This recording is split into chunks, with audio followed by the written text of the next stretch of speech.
నోటుతో రాజకీయం చేయాలని చెప్పి తెరలేపారు. ఎంత దుర్మార్గం ఇది. చదువుకున్న వాళ్ళు ఎన్ఆర్ఐస్ మార్పు తీసుకొని రావాలంటే మేనిఫెస్టో పరంగా పోవాలి, ప్రజల మనసు గెలిచే విధంగా పోవాలి. కానీ వాళ్ళని కూడా తప్పుదోవ పట్టించి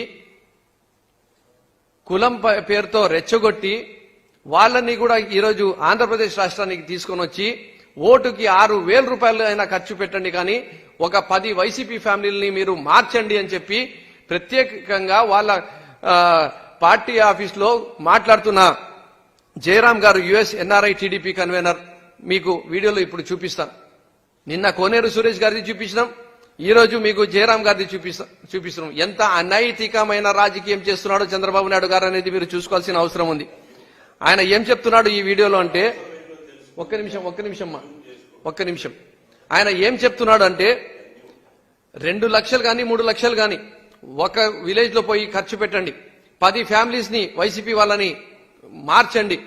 ఆ వైసీపీ ఫ్యామిలీస్ కి ఏ పదజాలంతో ఆయన చెప్తున్నాడు అంటే, వీళ్ళు వెధవలు అంటే టీడీపీ పార్టీకి ఓటు వేయించుకోవడానికి ప్రలోభాలకి గురి చేస్తున్న వాళ్ళని వెధవలు అని చెప్పిన మనిషి ఈరోజు వీళ్ళు.